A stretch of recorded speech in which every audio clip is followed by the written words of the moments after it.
Hey, Mike here. I just wanted to let you know that you can listen to Dark Poutine early and ad-free on Amazon Music, included with Prime.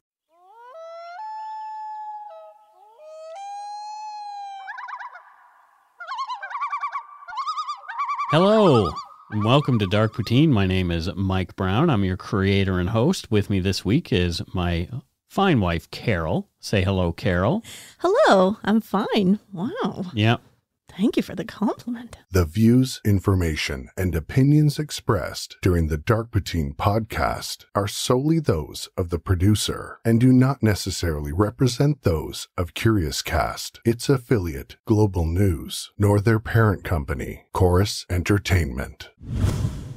Dark Poutine is not for the faint of heart or squeamish. Our content is often intense and some listeners may find it disturbing. We're not experts on the topics we present, nor are we journalists. We're two ordinary Canadian schmoes chatting about crime and the dark side of history. Let's get to it.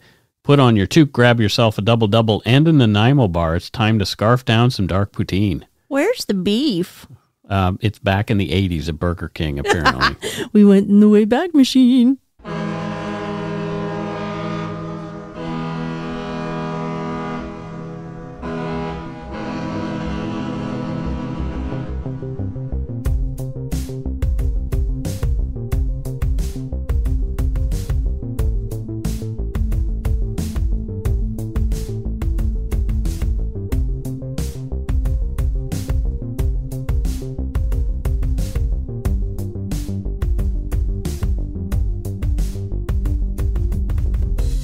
Listeners who feel they are in crisis can contact the crisis text line in Canada by texting HOME to 686868. In the US or UK, text 741-741. The service will match you with a volunteer counselor who is supervised by a licensed, trained mental health professional. Crisis text line is free 24/7 support for those in crisis. For more information, go to crisistextline.ca in Canada or crisistextline.org globally. In the early 1980s, speaking of, near the small town of Rulo, Nebraska, a white supremacist cult leader named Michael Wayne Ryan and his band of followers took over a local farm, essentially stealing it from the property owner. They burglarized nearby businesses and residences to fund their survival after the upcoming battle of Armageddon prophesied in the Book of Revelations. Ryan, a proponent of the Christian identity movement's doctrines with links to an anti-government group called Posse Comitatus, spewed antisemitic views, the supremacy of the white race, and planned to take down the government. In 1985, Ryan was arrested for the torture and murder of Luke Stice, the 5-year-old son of the property's former owner, and the torture killing of one of his followers, 27-year-old James Thimm. You are listening to episode 159, Away Game, Cult of Revolution, The Posse. He murdered a 5-year-old? Yes. Wow, tough guy. I originally wrote this episode for my upcoming book, but the details of the crime were way too over the top for inclusion and out of place for that volume, especially as it involved, like you mentioned, the death of a 5-year-old. So I pulled it. But in the meantime, you get to hear a bit of what kind of writing my book is going to involve, so that's fun. That's cool. A little sneak peek. Stephen King's short story, Children of the Corn, immediately comes to mind when I think about cults in the Midwestern United States, especially Nebraska. In that story, amid the cornstalk, led by 9-year-old Isaac and his brutal enforcer Malachi, a murderous pagan cult of kids kill all the adults in a small town to appease the evil force they call He Who Walks Behind the Rose. That, thank goodness, is fiction. I love Children of the Corn. That is a great movie. But there are stories of real cults arising in Middle America away from more secular urban centers. A mistrust of establishment and rich city folks fostered by years of poverty has led to odd and often dangerous political ideas and vehement anti-government sentiments. Eager for the illusion of some kind of power in their lives in this chaotic world, it is natural for people to gravitate toward ideas that fit the worldview they already possess. Today more than ever, for an idea to take hold, it does not require any basis in fact. All it needs is for someone to believe it. The easier, softer way of the low road beckons us.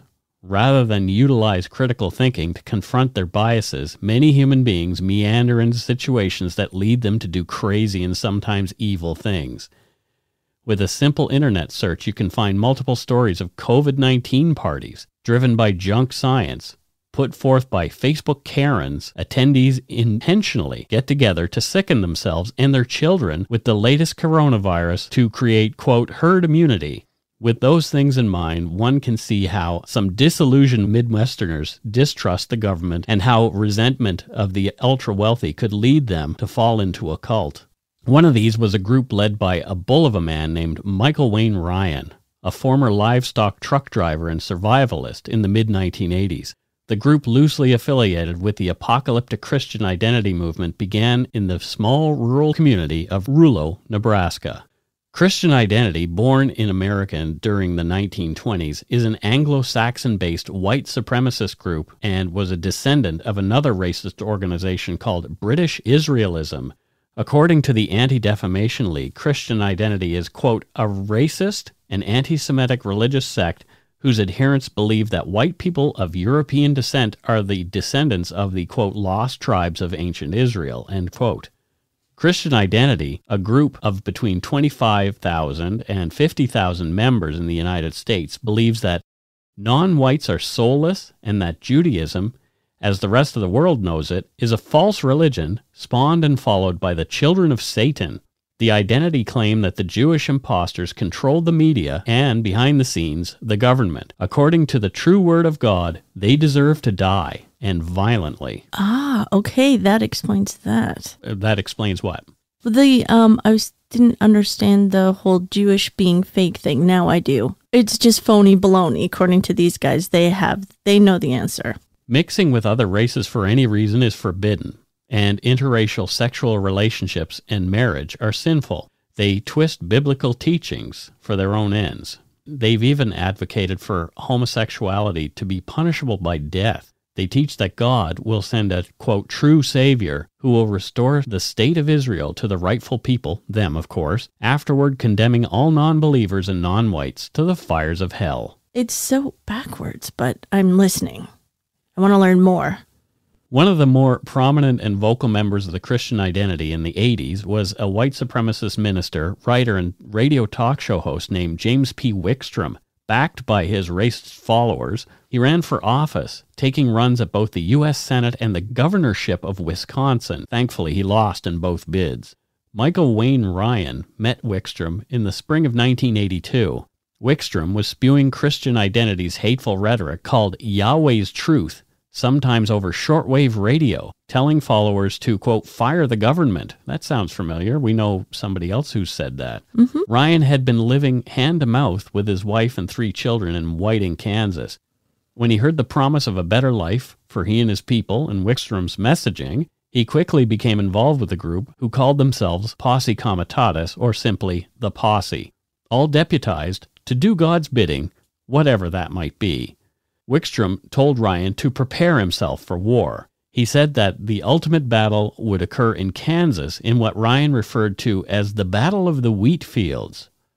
That sounds like a great place for the apocalypse and the Battle of Armageddon. I mean, there's nothing else really going on there. So just wheat, corn. Wheat and farming. Mm-hmm, probably some ladies making quilts. So let's blow the whole place up. Let's not. Let's have the Battle of the Wheat Fields. Ryan was an eager follower and fervent believer and took paramilitary training with other members of the group. He learned survival tactics and began stockpiling for the end times as ordered. He attended meetings and seminars put on by Wickstrom and other speakers for the cause. Ryan obsessively watched and rewatched DVDs of Wickstrom's tirades. Within a single year, Michael Ryan became one of Wickstrom's most trusted followers. And what's interesting here is they're communicating over shortwave. They're using DVDs. I know they did mail out newsletters as well. It's interesting how now the internet has made all this so much more accessible to people. Yeah, it's just easier to get. You don't have to wait for the mail and stuff. No, and you don't have to rewatch a DVD because someone like Wickstrom could be ranting all day, every day on YouTube. Exactly. And you don't have to rewind any VHS tapes. No. Just makes all the brainwashing that much quicker. Please be kind. I am. Rewind. Ryan brainwashed his children, conditioning them with his twisted beliefs, and counted them among his followers.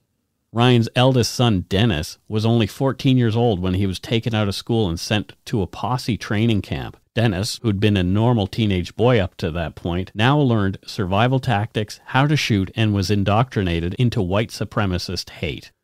In June of 1984, Ryan and his family moved their operations base into one of the 2 motorhomes on an 80-acre farm in Rulo, Nebraska. The acreage belonged to an adherent named Rick Stice. Stice was in a vulnerable place when he met Ryan. His wife had just died of cancer. Ryan duped Stice into allowing him and his followers to set up shop on the farm using what he called, quote, the arm test, a technique that he employed successfully on his followers throughout his career. So the arm test was a little trick developed by Ryan to coerce the loyalty of his potential followers. And what he did was he would ask the initiate to hold out their arm while putting his weight on the person's wrist. Ryan would ask God a yes or no question. Should we be at this farm, for example, would be the yes or no question. If the arm dropped, the answer was no. If the arm went up, the answer was yes. It seemed to work every time, but it was all a ruse because Ryan was actually moving the person's arm. It's a Ouija board game. Yeah, pretty much. Either the subject was in on the plan or Ryan would hold the person's shoulder in a way that would allow him to control the outcome. Michael Ryan began spreading Wickstrom's messages across the Cornhusker state. He took to calling himself Archangel due to his given name.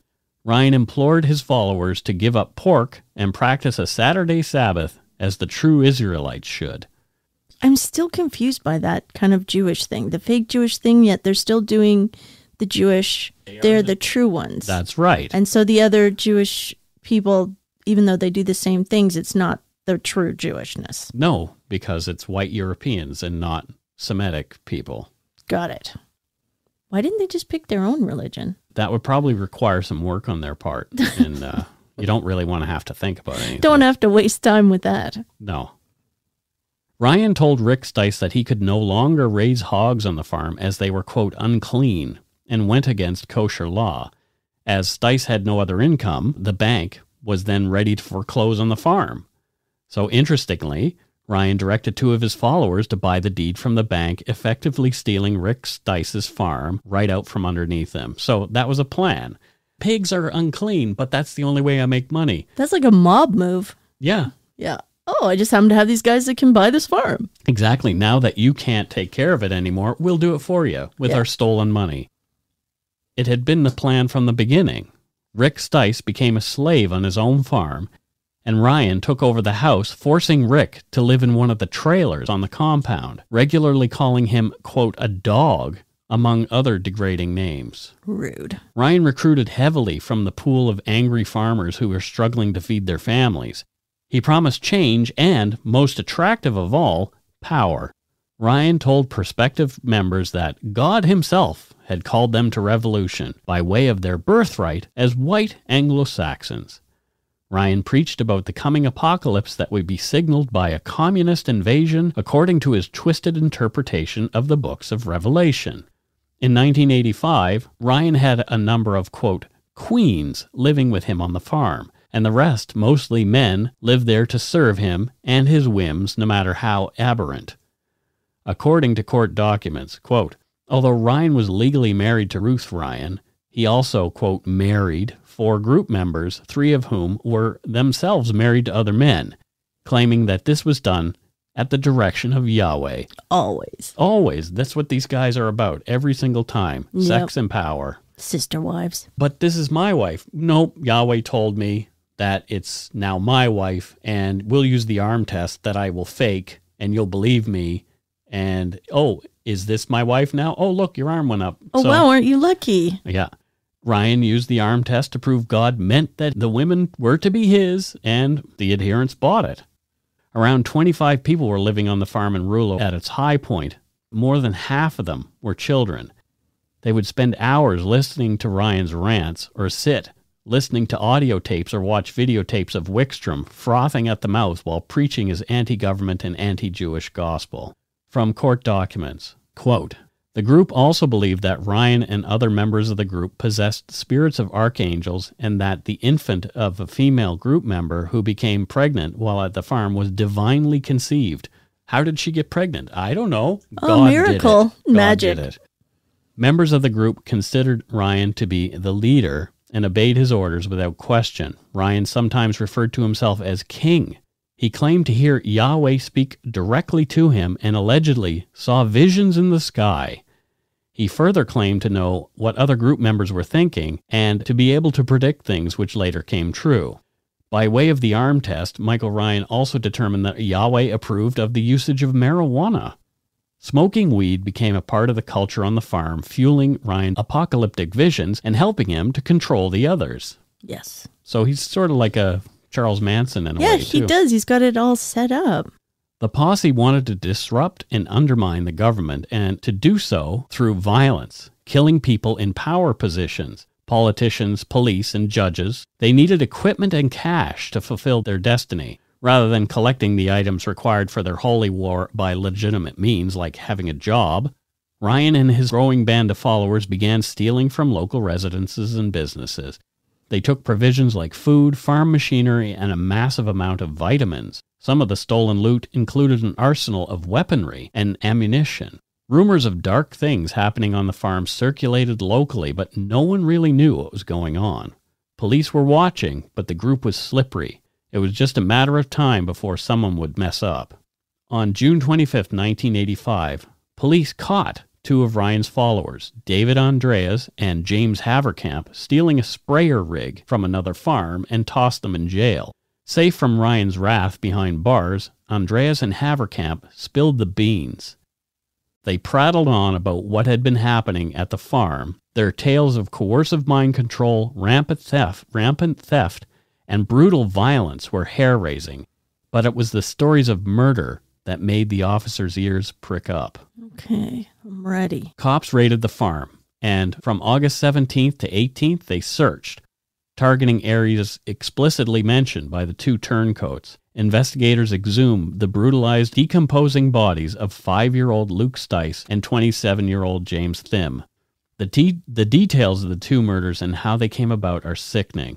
Rick Stice, his son Luke, 5, and James Thimm had begun to express displeasure with Ryan's leadership.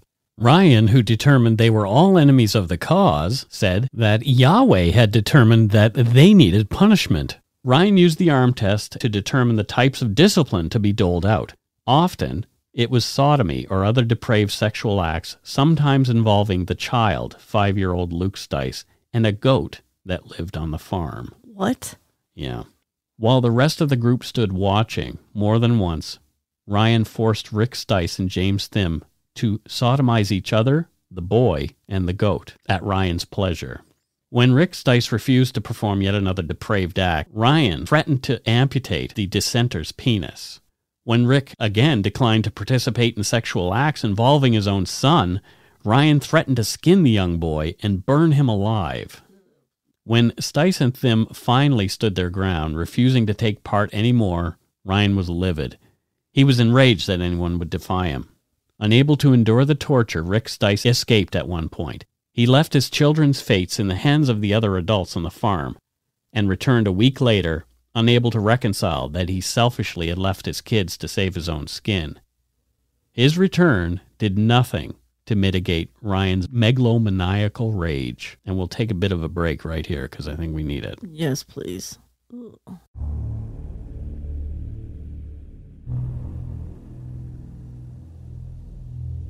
And we're back. So what do you think of this so far, Carol? This guy is a twisted... It really took a big turn there. I can kind of see how kind of all started. It kind of explains that. But then how he gets to this weird, awful sexual behavior with kids and animals. Just like, what happened? It's like... I guess it just spiraled. Yeah, exactly. That's exactly what happened. It just spiraled out of control.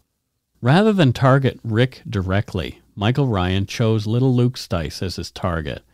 In March of 1985, Ryan told the group that the 5-year-old had fallen out of favor with Yahweh. A 5-year-old had fallen out of favor with Yahweh. It's, it happens. It's convenient for him to blame the 5-year-old. They painted a large red 666 on Luke's back, indicating the number of the beast, according to the biblical books of Revelation. Over the next couple weeks, Ryan and his loyal followers subjected the young boy to numerous brutal physical, psychological, and sexual torture sessions. For weeks? Weeks. According to the Supreme Court of Nebraska, State v. Ryan in 1989, quote, Luke Stice died around March 25, 1985, after the defendant repeatedly shoved him, causing Luke's head to strike a cabinet. Luke was knocked unconscious the third time the defendant shoved him and died sometime during the night. Luke was buried the following morning in an unmarked grave that the defendant forced Rick Stice and Thimm to dig. So this awful man forced this young boy's father to dig the boy's grave. Yeah. Ryan continued to torture Rick Stice and James Thimm. Shortly after witnessing the murder of his son, Rick escaped the farm and did not return, leaving his 2 remaining children behind. Ryan turned his rage toward James Thimm, forcing the man to sleep outside on the porch. He chained the man to the house like a dog.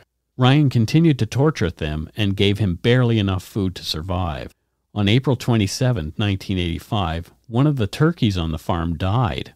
Ryan, without a shred of evidence, accused James Thimm of poisoning the bird. Ryan ordered followers to chain Thimm by his arms to the rafters of a disused hog shed, leaving him there for the night. The only food Thimm received over the next day was a bowl of granola. Ryan told the group that Yahweh had whispered to him that Thimm would only last another few days. Over the next 48 hours, Ryan and the men on the farm, including 15-year-old Dennis Ryan, tortured James Thimm without mercy. The group beat, whipped, and sexually assaulted him with a shovel handle. To prove their loyalty and unite them all in his atrocities, Ryan had each group member use a firearm to shoot off one of James Thimm's fingers. Oh my God. During a lunch break, I guess they had to take breaks for lunch during this time. Ugh. On April 29th, Michael Ryan told his followers that he wanted Thimm dead by the next day. They returned to the hog shed where they had shackled Thimm. The men said goodbye to James, and James only said, "I'm sorry." Oh, this is horrible. This is the way cults work, especially these violent ones. Yeah. Michael Ryan broke one of Thimm's arms and used a razor blade and pliers to remove strips of skin from his leg. Ryan then encouraged Dennis to break one of Thimm's legs, which he did. Timothy Haverkamp assisted Dennis Ryan in breaking Thimm's second leg. According to Supreme Court of Nebraska, State v. Ryan in 1989, quote, Michael Ryan then bent down and asked Thimm if he thought Yahweh meant business. Thimm was alive at this time. Ryan then said, "I'll cave in his chest. That's sure to kill him." Michael Ryan then proceeded to stomp on Thimm's chest with his cowboy boots. James Thimm died. This is just horrible. Cruelty. And all I keep thinking of is the guys that turned him in or mentioned it. It was like a relief for them to go to jail, like if they had to live with these guys. Exactly, to get away from him. Yeah. The men put Thimm's body into a sleeping bag and dragged him outside. They dug a grave 6 feet long by 3 feet and 6 feet deep. They unceremoniously tossed the body into the hole. Before they filled in the grave, Michael Ryan had his son Dennis shoot James Thimm in the head to make it look like an execution. I guess you want to make it look like you executed the guy instead of torturing him to death? Yeah, I guess. And stomping him. During the investigation, officers recovered stolen property with a value of over $120,000 U.S. at the Rulo farm. The arsenal was massive. They were preparing for war. Police also seized dozens of weapons, including some that were fully automatic, machine guns, and 75,000 rounds of ammunition. The group had massive stores of provisions, including seed, charcoal, and months' worth of food, including canned goods and other preserves. Police arrested Michael Ryan and the other members of the cult. Ryan was charged with possession of unregistered firearms, interstate transportation of stolen property, and interstate transportation of stolen cattle, while prosecutors worked on murder charges, which came later. So that's typical. They'll charge him with what they know they can convict him on, so they can build a better case for the big stuff. I know it makes sense, but it also seems petty when you don't see the whole picture. Just like, why are you worried about this when what he's really done is horrible? But I get it. Michael Wayne Ryan was charged with the first-degree murder of James Thimm, possession of a defaced firearm, and was the only person ever charged in the second-degree murder for the death of little Luke Stice. Ryan pled not guilty to James Thimm's murder, but pled no contest to Luke Stice's killing. Ryan's trial was big news, mostly as Nebraska was not typically the kind of place where such heinous things occurred. The Midwestern news outlets covered the court proceedings heavily, and locals lapped up the sordid details. The 5 other men involved in James Thimm's torture and murder rolled over on Michael Wayne Ryan, testifying in horrific detail at his trial. Ryan testified on his own behalf, claiming he was above man's laws, that Satan had created them. Ryan also stated that Yahweh had guided his hand to commit the evil deeds undertaken on the hog farm against James Thimm. Michael Wayne Ryan was found guilty on all charges. From court documents, quote, although Ryan testified at his post-conviction hearing that he was adamantly opposed to the insanity defense and objected repeatedly to its assertion, he admitted he had cooperated with a psychiatrist who examined him on his own behalf, as well as one who examined him for the state. Ryan further conceded that at a pre-trial hearing at Falls City, he told his attorneys to, quote, do whatever you've got to do, but I'm not going any further with your insanity crap. Okay. During direct examination of Ryan at trial, the following exchange took place between Ryan and his lawyer. Do you think you are crazy? Ryan, me? Lawyer, yes. Ryan, no, I don't. Lawyer, do you think you were crazy back when James Thimm was killed? Ryan, no, I was doing what I felt we was told to do, whether it was what I wanted or not. Lawyer, you know that Mr. Liguri and I filed notice of insanity defense in this case. Ryan, yeah, and you know I argued with you about it. Lawyer, well, we were successful finally in getting you to agree that we put the question to the jury even though you objected to our doing so, right? Ryan, I finally told you if that's what you wanted to do, do it, but it was my objection, and that's what you done. This doesn't sound like a crazy person at all. No. He knows exactly what he was doing. Yeah. They probably used the insanity defense because he was claiming that God was telling him to do all these things. So, is it insane? He doesn't think he's insane. No. And neither does the court if he's found guilty. Yeah. Ryan received a 5-year sentence on the gun charge and was sentenced to 10 years to life for Luke Stice's death. 10 years to life for the death of a little 5-year-old. He was sentenced to death in Nebraska's electric chair for the barbaric torture and slaying of James Thimm. You can torture a grown-up to death, but I guess if you admit to the death of a 5-year-old, you're just going to get 10 years to life. Pretty crazy. Timothy Haverkamp, 23 at the time of the killing, was charged with first-degree murder in the death of James Thimm, but eventually pleaded guilty to second-degree murder, earning him a sentence of 58 years to life. Haverkamp, prisoner number 37036, who now says he deeply regrets his part in Thimm's murder, was first eligible for parole in 1992.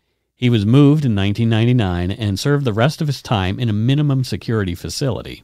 Haverkamp's parole was granted in 2009. So, out he owes. There you go. Yep. In a rare move, at a parole hearing in 2014, the Nebraska Board of Pardons voted unanimously to commute Haverkamp's sentence from 58 years to 10. He received a full discharge from parole. They determined he indeed was a changed man. So he was rehabilitated somehow. Maybe. That's what they think? That's what they think. Was it the influence that Michael Wayne Ryan had over him, his beliefs, and maybe he realized, whoa, this was crazy? I don't know. Maybe he did. It's possible. James Haverkamp and David Andreas were also convicted of possession of stolen property, carrying concealed weapons, and second-degree assault in the torture death of James Thimm. Both of those men were sentenced to 26 years behind bars, but served only half of them due to their good behavior. Rick Stice showed up months later and told his tale of what had happened on the farm. Rick was convicted on cattle theft charges and given 6 months in jail with 18 months more house arrest. He was shunned by quite a few of the Rulo area residents after they learned what had happened on his farm to his son. Yeah, I can imagine that. And that he had ran away. That he left, yeah. Other cult members required professional deprogramming to exorcise the demons that Michael Ryan had planted in their heads. Still only 15 at the time of his offenses, Dennis Ryan was charged with second-degree murder and tried as an adult in Thimm's slaying. Dennis' defense team claimed that the youngster was, quote, insane. They said he had been under his father's control and was not responsible for his actions. He testified in his own defense, claiming that his father maintained control by telling him that Yahweh would free them all from jail. That did not happen. After testimony from witnesses who said the young man knew what he was doing, his jury felt the same way and convicted him. Dennis Ryan received a life sentence. Dennis Ryan won a new trial on appeal and pled guilty to manslaughter in James Thimm's death and gained release in 1997. He moved to Kansas. He's working as a long-haul truck driver, and he was closer to his mother and brother. He got married soon after leaving prison, and his wife later gave birth to a son. After a period of illness, doctors at the prison diagnosed Michael Wayne Ryan with brain cancer. Upon hearing the news of his father's illness, Dennis Ryan told Omaha magazine he did not have any contact with his father and was unaware that the man was sick. Dennis said, quote, best for everybody, good riddance, flush him down the toilet for all I care. Wow. End quote. There you go.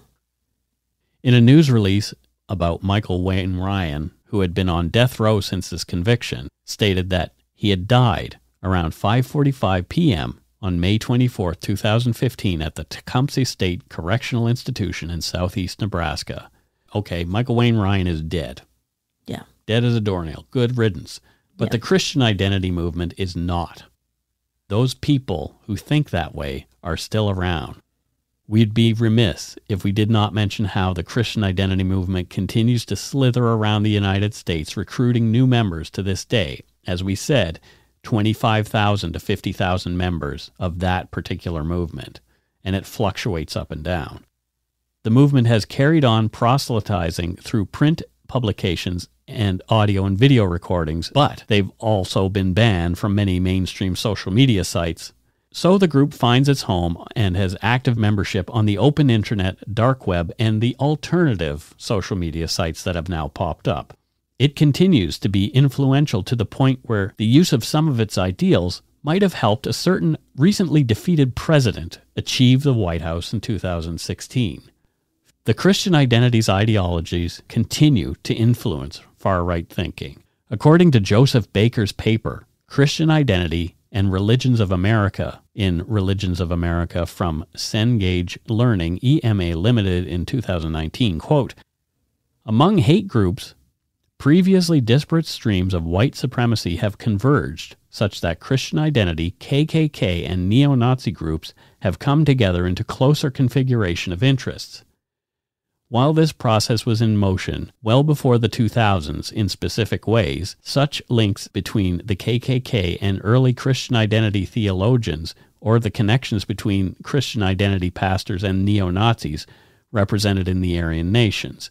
The synthesizing of these different forms of white supremacy has become much more complete in the digital age. I guess they can connect with each other easier now. That's right. And they see the value of connecting together. Yeah, because even though they're not exactly the same, they're very similar, so they can... As a large group, they can have more power. Baker points to Donald Trump's use of, quote, explicitly Christian nationalistic rhetoric as a major factor in his 2016 election win. The president continued to utilize this type of language to the point that, sadly, what would have been too appalling for public consumption has now become normalized. His actions emboldened neo-Nazi leaders and orators like Jason Kessler and Richard Punch-Me-Face Spencer and others to organize the memorably terrifying Unite the Right rally in Charlottesville, Virginia in 2017. From the FacingHistory.org timeline on the Unite the Right rally, quote, on August 11th and 12th, 2017, the Unite the Right rally occurred in Charlottesville, Virginia. This was one of the largest, most violent gatherings in the United States in decades. The rally brought together various racist, anti-Semitic, white nationalistic, and white supremacist groups, including the alt-right, neo-Nazis, and the Ku Klux Klan. Jason Kessler, the rally's organizer, claimed that the rally's goal was to save the statue of the Confederate General Robert E. Lee. During the rally, hundreds of people came to Charlottesville to march and show their anti-Semitic and racist views. Protesters chanted, "You will not replace us," and "Jews will not replace us," and "blood and soil." directly echoing the chants and slogans used in Nazi Germany. Many brought full battle gear, including torches, weapons, shields, and flags with Nazi or Confederate insignia. Many openly gave Nazi salutes during their marches. There were numerous fights with counter-protesters throughout the day, and the violence ended with a deadly attack on counter-protesters when a car driven by a rally attendee plowed into a crowd, killing one person and injuring 19 others. The Virginia governor then declared a state of emergency and the rally disbanded. That was a really awful and scary thing to see. That seemed to be happening a lot. I remember in that time. I remember that specifically with them marching with their stupid polo shirts on and their dumb haircuts and their tiki torches. Those tiki torches you can get for $1, and I had a couple from the dollar store, and I had a couple in the backyard and threw them away after I saw that. I was like, oh, we can't have this in the yard. This is horrible. So at around 1:45 on August 12, 2017, a self-identified white supremacist, James Alex Fields, Jr., deliberately drove his car into a crowd of people. They were there acting as counter-protesters to the right-wing rally. Heather Heyer, a counter-protester, was killed, and those other 19 people were injured. Fields was arrested after fleeing the scene in his vehicle that was badly damaged after mowing down human beings. At 3:30 that afternoon, President Trump addressed the nation calling for unity, but talking about violence, quote, on both sides, and refusing to call out any group specifically. The mainstream media was full of calls for Trump to take a stance against the groups and white supremacy in general. 3 days later, at a press conference that the former president's advisors had organized to do just what the media had asked for, Trump went off script and made some disturbing remarks during an exchange with a reporter. Here's some of the most important parts of the exchange, including words that will haunt many Americans for decades, as transcribed by PolitiFact.com. The reporter said, quote, "Both sides, sir? You said there was hatred? There was violence on both sides? Are the..." Trump, clearly frustrated, cuts the reporter off saying, "Yes, I think there's blame on both sides. If you look at both sides, I think there's blame on both sides. And I have no doubt about it. And you don't have any doubt about it either. And if you reported it accurately, you would say." The reporter kept after the president, who's now fuming. The neo-Nazis started this. They showed up in Charlottesville to protest. Trump cut the reporter off again and interjected, excuse me. They didn't put themselves, and you had some very bad people in that group, but you also had some people that were very fine people on both sides. You had people in that group, excuse me. I saw the pictures as you did. You had people in that group that were there to protest the taking down, to them, a very, very important statue and renaming the park from Robert E. Lee to another name. Trump has since been voted from office, one-term president, while according to Wikipedia, on December 7, 2018, James Alex Fields was found guilty of first-degree murder and 9 other counts. 4 days later, the jury recommended to the trial judge a sentence of life in prison plus 419 years. Wow. As well as thousands of dollars in fines. The judge accepted the jury's recommendation. The formal sentencing was scheduled to take place on March 2019, at which time the judge could impose a weaker sentence, but not a stronger one. On March 27, 2019, Fields pleaded guilty to 29 federal crimes out of the 30 original in the federal indictment, in exchange for a federal prosecutor's agreement not to seek the death penalty. He was sentenced to life in prison on the federal charges on June 28, 2019, and he was given another life sentence on July 15, 2019. So you might be saying, wait a minute, what's going on? Why are we talking about this? There are people who are involved in this kind of thing who are also still involved in Christian identity. The things that caused Michael Wayne Ryan to do the things that he did are still going on. For example, just a few weeks ago, we saw the Capitol riot in Washington, D.C., where crazy people claiming crazy ideas went into the U.S. Capitol and tried to put a stop to the certification of the election by the Congress and the Senate. Yeah. In the process, 5 more people died. And this just keeps going. So this is still going on. These people are still out there. Yep. just Google QAnon if you want to think about anybody who's a wackadoo. Don't Google QAnon. Yeah. No. So that's it for this week's case. Pretty Yikes. interesting. And it's about, to me, it's about twisting people's ideas to fit your own desires, you know? Yeah. Like, what was Michael Wayne Ryan after? He was after power. Yeah, he wanted his whole little compound of people to not just love him, but admire him and do his bidding. Worship him. Yeah. Yeah. And he was such a sadistic psychopath that nothing seemed to satisfy him. And he spiraled into the murder of a 5-year-old. And just what and they then did. Tortured another man to death. And tortured and stomped another man to death.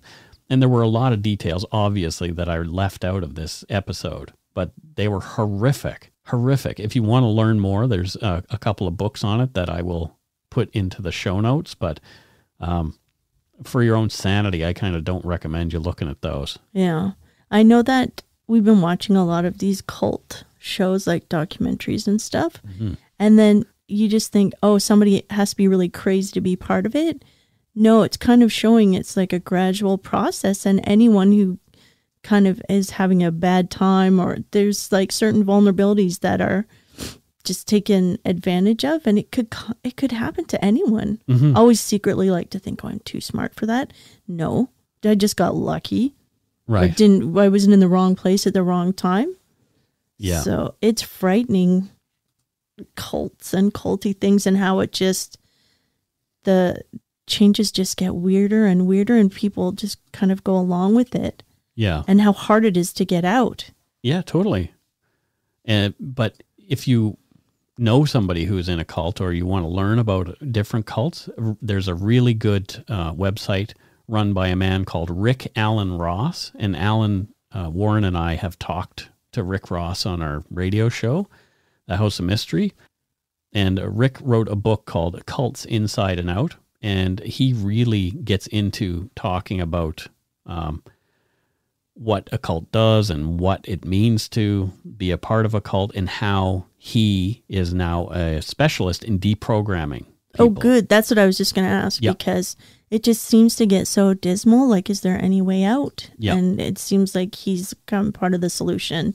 Yeah. So Rick Alan Ross, he's a fantastic guy. There's lots of videos about him. There's a Wikipedia page, but I will post the link to his Cult Education Institute in the show notes. And that is it for this week's case. Thank goodness. Yeah, that was a toughie. Oh my gosh. Mm-hmm. And it's not like this happened in medieval times. It happened in the 80s. That's right. Ugh.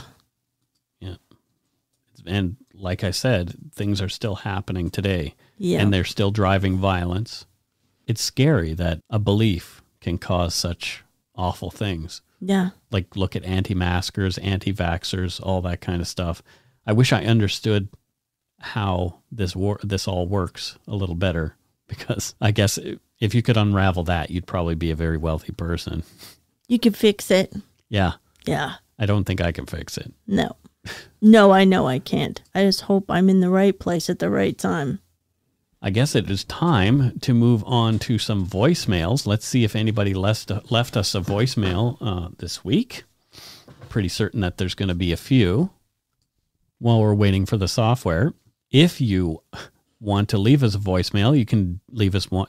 If you want to leave us a voicemail, you can do so at 1-877-327-5786 or 1-877-DARK-PTN.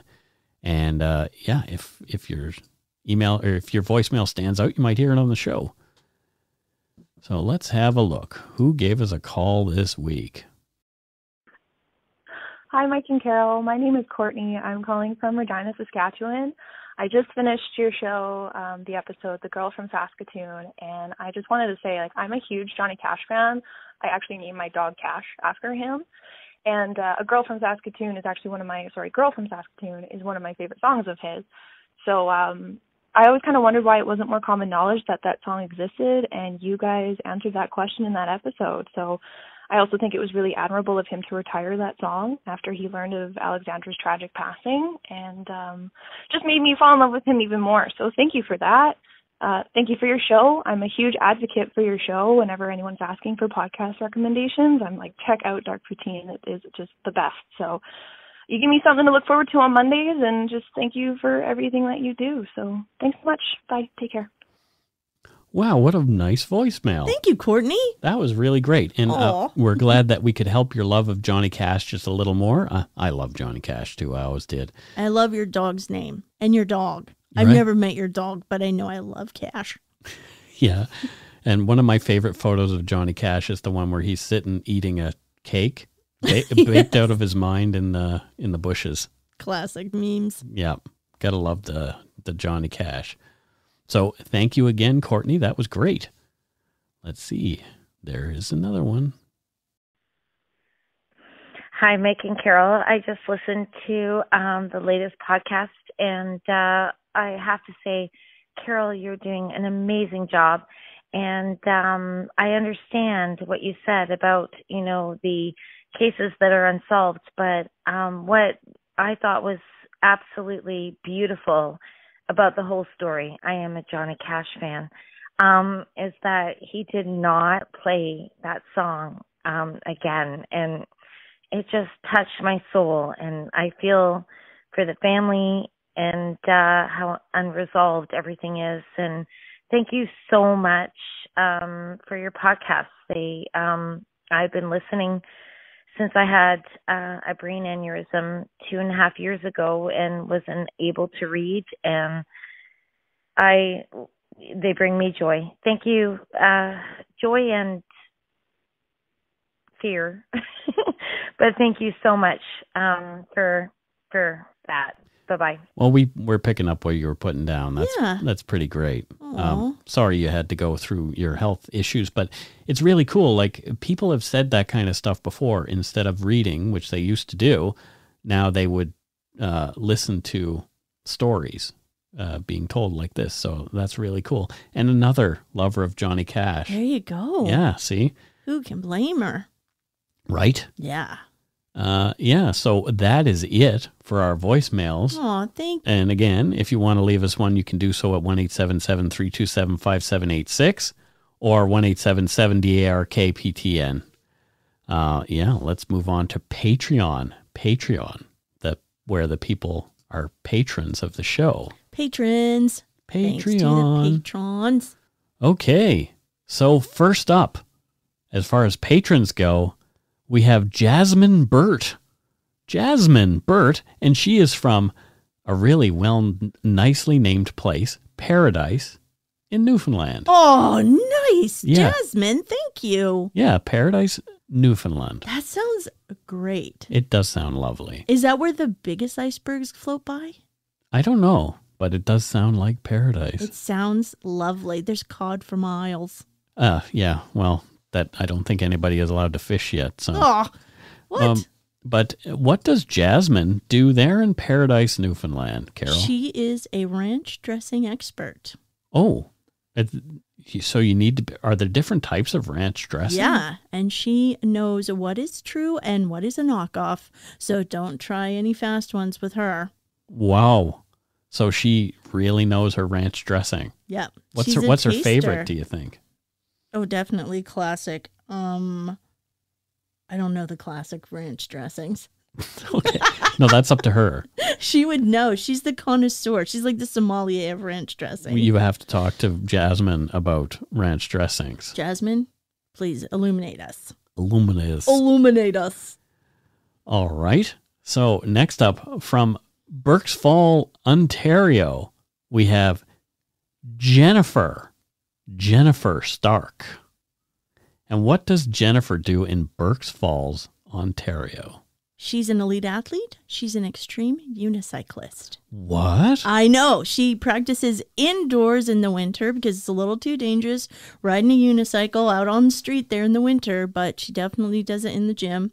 Wow. Yeah, but in the summer, you can find her traveling all over the province on her giant unicycle. Wow. It's a tall one with the really tall seats. I remember somebody in my hometown, Bridgewater, who had a unicycle because there was only one dude who did it. And everybody was like, there's the weirdo in his cycling pants on his unicycle. She is not a weirdo. This No. is her passion. Well, yeah. It was probably his passion, too. I was just being a dink. Yeah, exactly. It's more about you than him. Exactly. Unicycle on. Patreon. Patreon. So next up, we have somebody whose name I might struggle to pronounce, so forgive me if I slaughter it. Her name is Margaret Quitticook Oliver. Does that look right? Yes. Quitticook. That's what I would say. Yeah. Quitticook. Okay. And Margaret is from Victoria Harbour in Ontario. And what does Margaret, whose name I shall not try to pronounce again, what does she do there in Victoria Harbour? Margaret's got the most coveted job there is. Oh. She's a penguinologist. A She knows penguinologist? all the penguins. She gets to go from zoo to zoo and country to country where there are penguins, and she studies them all. I know it's coveted because I think our friend Matthew mentioned that job. Exactly. In the now Umbriar. we know one. We now know a penguinologist. So talk to Margaret with the unpronounceable last name. No, it's Quitticook. Yeah, see, I did it She again. did, and she approved that photo that's been going around the internet of the penguins looking over at the city. Oh, that's the one nice. like hugging the other one, looking over the city. She approved that. She approved it. This is legitimate. Oh, wow. Exactly. Well, there you go. Thank you, Margaret. Thank you for your service. The penguins love you. And so do I. Next up, we have Lisa Curra, and she is from Clinton, Ontario. Lots of Wow. Ontarians today. Thanks, Ontario. Thank you, Ontario. You guys. And what does Lisa Curra do in Clinton, Ontario? We have another elite athlete. I consider them an elite athlete, a parkour specialist. Well, that is really dangerous and interesting to watch. Exactly. I love it. And I can just picture her just like when they scoot through the windows really quick, legs first. Whoosh, Okay, so they can get away from everyone. Lisa's doing that. Is there a reason that she got into that? Just pure fitness and love. Pure fitness and love She of high started as a places. gymnast, but then it was so easy for her. She's like, I'm moving out of gymnasts into parkour because then I can do gymnastics anywhere and everywhere. Well, there She's a you go. troubleshooter. She's big on the troubleshooting. So interesting. I know. That is fantastic. I know. You should follow her on social media. On the socials.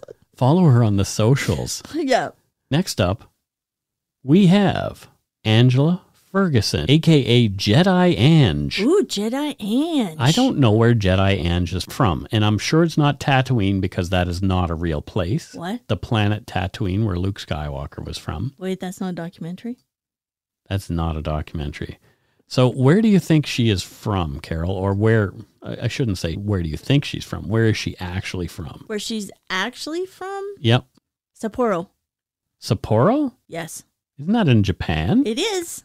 And it just reminds me of Sapporo Ichiban. Sapporo Ichiban. Weren't- Ichiban. Weren't they noodles? Ichiban Yeah, noodles? delicious. Yeah. Ichibans. We know somebody in Tokyo, Mm-hmm. which is south. And we know someone, where does Dave live? Osaka. Dave lives in Osaka. You are correct. That's right. Yep.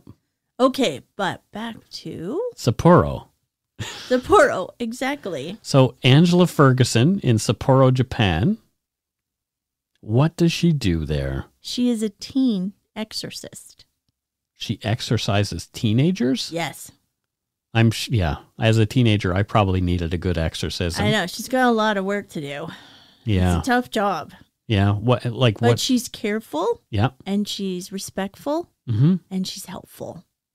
And she exorcises the demons out Oh, and puts the demons in the bottles Okay. and throws them in the ocean. Well, there you go.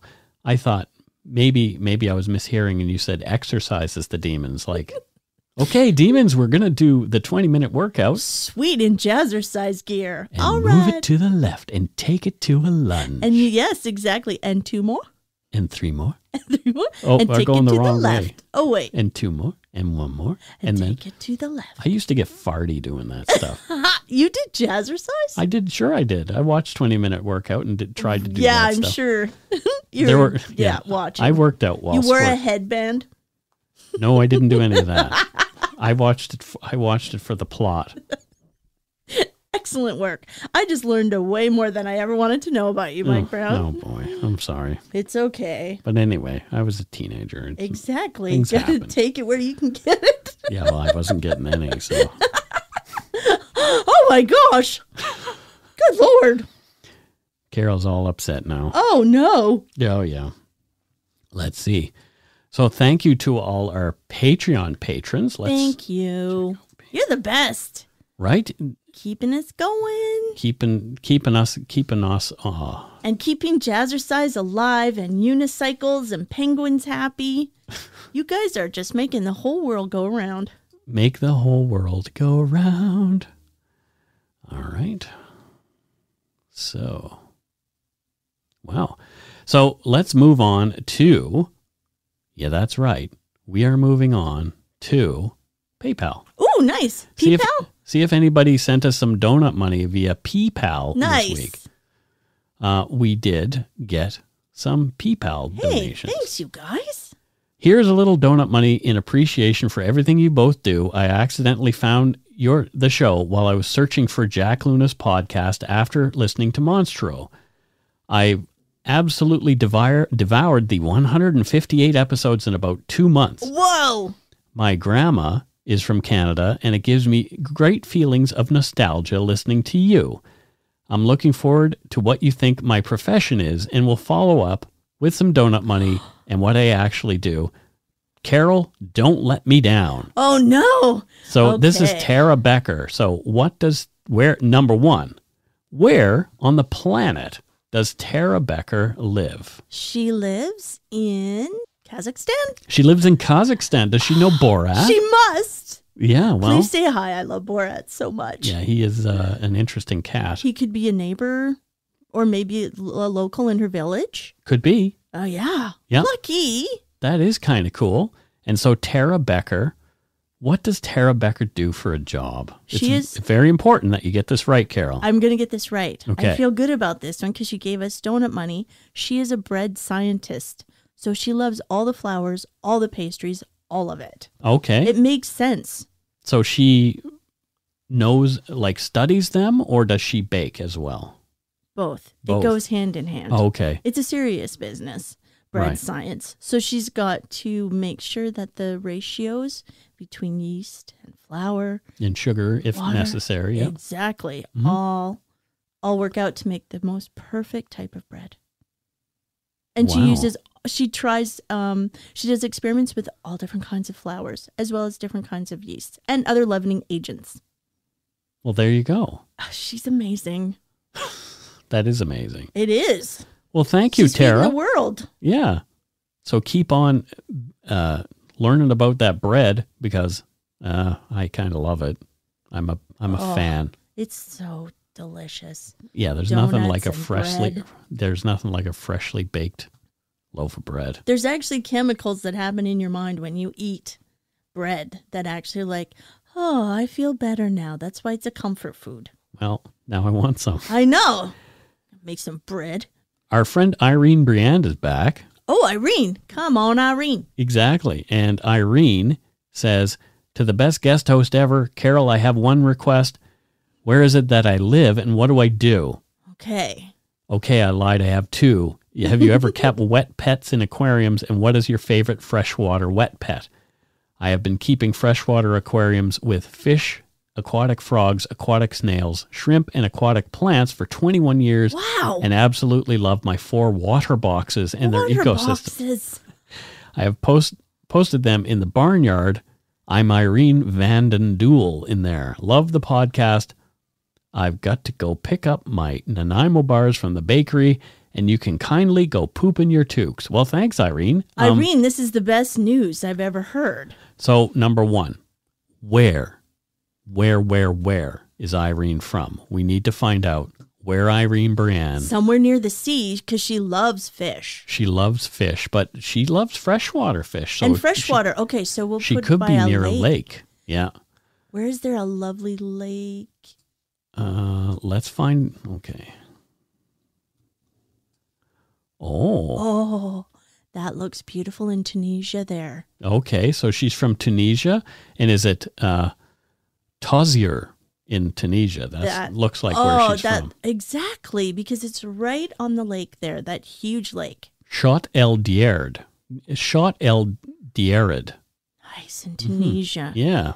Oh, and she can just quickly jaunt over to Morocco for a little visit if she wants. Or hang out a bit in Jabil National Park. Oh. Yeah. Her life is heavenly. It has to be. And it's funny that she's near that lake because there's also a lot of farming area there because her job, she's actually a potato farmer. Oh. She's the head of potatoes. Does she feed potatoes to her fish? I don't think so. Other aquatic things? She feeds it to her family. Okay. Well, that's part of her family. Her human family. Oh, okay. Do fish eat potatoes? I don't know if they do. Well, we can always ask her as head of potatoes. She's going to know. Right. And as a lover of fish, if it's okay. Yeah. So she's probably going to be able to post in the barnyard whether or not we're accurate about that or what. Can you feed potatoes to fish? Maybe potato flakes. You probably could. Fatten them up. Maybe. Mm-hmm. Did they like that? I thought they just like protein and plants. But potatoes are plants. Yeah. Oh, my gosh. Oh, my God. See, she's confused. Head of potatoes, not me, obviously. So we don't have currently any wet pets because we have 2 furry black kitty pets and they're mischievous, so I'm sure that it would just be a danger to the fish. But I did live with I had a roommate named Tommy for a long time, and he had saltwater and freshwater fish, and what I really loved were the big bug-eyed goldfish. They were my favorite. I loved his angelfish because he had yellow ones and black ones. Mm-hmm. He had all kinds of really cool fish. And then also what he did is he would use that water from the fish tanks. Mm-hmm. He would water that orange plant, and that orange plant was just, we're in Vancouver, and he had an orange plant that had actual little oranges on them. Yeah, he would use the water, and because I think it had the fish poop in it, It would act like really good fertilizer. That orange plant was great. It thrived, definitely. We should have an orange plant in here. I don't think we have all the things. We don't have all the things. We don't have an orange seed. There you go. I'm pretty sure we can come up with one, probably at the grocery store. I think we might even have one in the fridge because I bought blood oranges this week. There you go. So there you go. That's what Brianne does over there in Tunisia. Just to recap, head of potatoes, potato farmer in Kazakhstan. No, Tunisia. Living in Tunisia. Kazakhstan was the last person. Let me do it again. Okay. Just to recap, head of potatoes in Tunisia. There you go. On the lake there. Yep. Lakefront property. Nice. Oh, man, she's living large. She sounds like it. So, next, we have Nicholas Brosman, as far as our Patreon goes. And it says, hey, guys, coming from Danbury, Connecticut, of these recently much improved United States of America. My buddy put me onto you about 3 weeks ago, and I've been in the throes of an embarrassingly long binge ever since. I always like true crime. What's that? I was just giggling. A binge. Always like true crime, but truly love the way you guys discuss these stories together, factually, empathetically, but still with enough brevity to cause me to laugh out loud. With enough levity to cause me to laugh out loud at night. That my wife has been waking up and looking at her husband of many years like some type of weirdo. Well, Carol does that to me. As a crypto trader, if honest, I'm a bit let down with y'all, as forward-thinking Canadians and techies in BC would have preferred to donate via crypto if it were possible. Instead, here's some US dollars. I donated now. If you two sugar fiends could put off spending donut money right away, in all likelihood that money would be worth more in donuts in 3 to 6 months. So yeah, he's talking to us about the crypto currency. Big coins, right? Yes. So enjoy, gents. Yet respectfully, go shit in your hat, as you'll probably be enjoying many more donuts ahead by accepting crypto. Nick. I would love to start accepting some cryptocurrency, but I don't know how to do it. So Nick, if you want, email me at darkpoutinepodcast@gmail.com and tell me how I could add that maybe to our website or something. That would be awesome. Because why not? Exactly. Bitcoins. Yeah. That's rad. I would prefer that, to tell you the truth, because I've made some money there. That was back in the day. Back in the day, yeah. Crypto. Yeah. All right. So thank you to all our patrons and donut money donors, past and present, for your help to keep us doing what we do. And if you want to make a donation to Dark Poutine, you can become a patron at patreon.com/darkpoutine, or for one-time donation, you can send us donut money via PayPal at our email address, darkpoutinepodcast@gmail.com, and we'll figure out the crypto thing. I think it's time. And Nicholas, I know what you do for a job. What does he do? He's a Rasputin impersonator. Oh, he impersonates Rasputin. Rasputin, or is it Rasputin? Oh, rah. Rasputin. Yeah, that's right. There you go. Thanks for sort of Photos stopping not me. provided. Exactly. Anyway, thank you so much to everybody who helps us out. If you don't already subscribe to the show, it would mean a lot to us if you did. You can easily find us on iTunes Podcasts, Stitcher, TuneIn, Spotify, or wherever you get your on-demand audio. Check out our website, darkpoutine.com, for show notes and other cool stuff. Take some time to give Dark Poutine a like or a follow, please, on Facebook and Instagram. Most importantly, thank you for listening, and tell your friends about us. Word of mouth is a powerful thing. Until we return, don't forget to be a good egg and not a bad apple. See you later. See you in a week. Yeah. See you next week. Bye. Bye.